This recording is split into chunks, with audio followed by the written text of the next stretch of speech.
இயேசுவுக்கே புகழ்.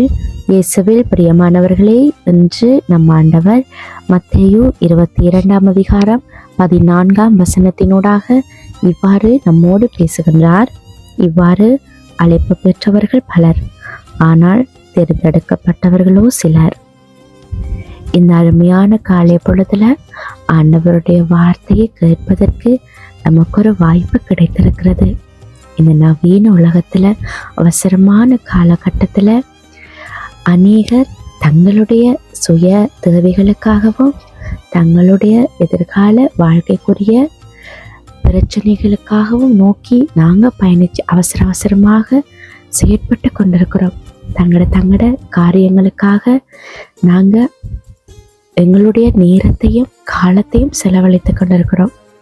ஆண்டவருடைய வார்த்தையை கேட்பதற்கோ அதை தியானிப்பதற்கோ அவருக்கு செவிசாய்ப்பதற்கோ எங்களுக்கு ஒரு மணி நேரம் கூட கிடைக்கிறது இல்லை.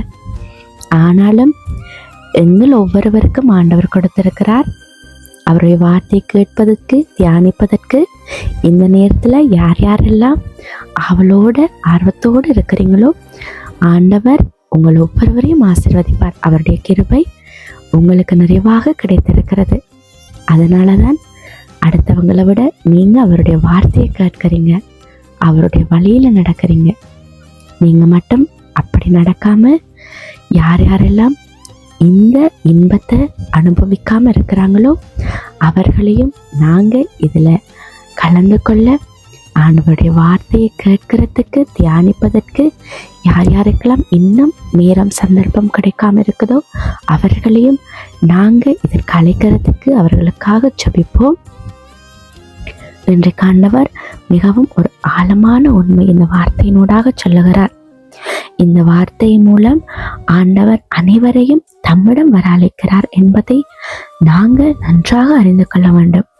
அவருடைய அன்பு, கிருபை, இரக்கம் எல்லோருக்கும் பொதுவானது.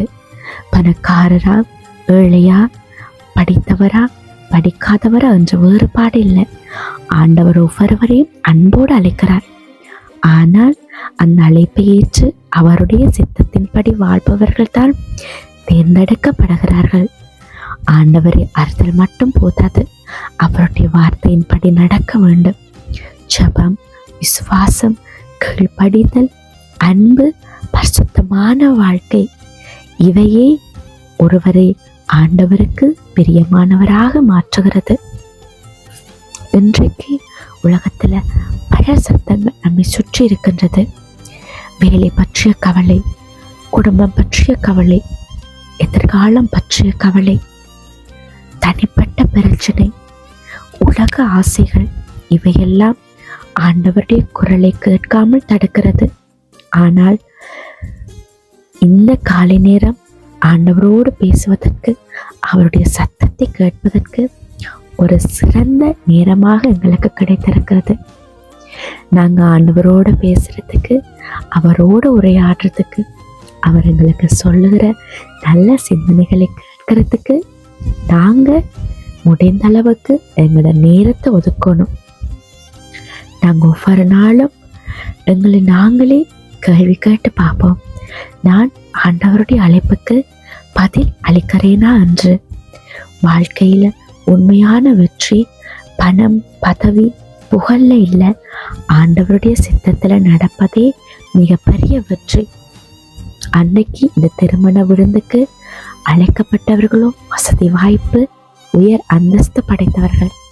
ஆனால் இறுதியிலேயோ தேர்ந்து கொள்ளப்பட்டவர்கள் யார் தெரியுமா? வீதியில இருந்தவங்க, வசதி வாய்ப்பு அற்றவங்க, உயர் அந்தஸ்துக்கு எதிராய் வாழ்ந்தவங்க. இவங்களைத்தான் அன்று அந்த திருமண விழாவில் பங்கேற்கிறதுக்கு ஒரு வாய்ப்பு கிடைச்சது.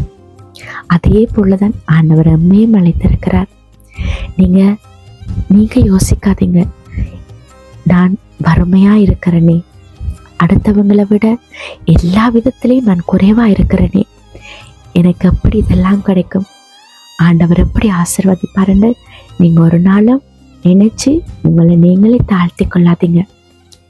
அழைப்பு பெற்றவர்கள் அநேகர்களாக இருக்கலாம், ஆனால் தேர்ந்தெடுக்கப்படாத நீங்க தான் தேர்ந்து கொள்ளப்பட்ட இனமாக மாறுவீங்க. அதனால ஆண்டவருடைய வார்த்தையில நம்பிக்கையா இருங்க. இந்த நாள் நமக்கு நம்பிக்கையும் சமாதானத்தையும் தரும் நாளாக இருக்கட்டும். ஆண்டவர் உங்களோடும் உடைய குடும்பத்தோடும் என்றும் எப்பொழுதும் இருந்து வழி நடத்துவாராக. ஆமேன்.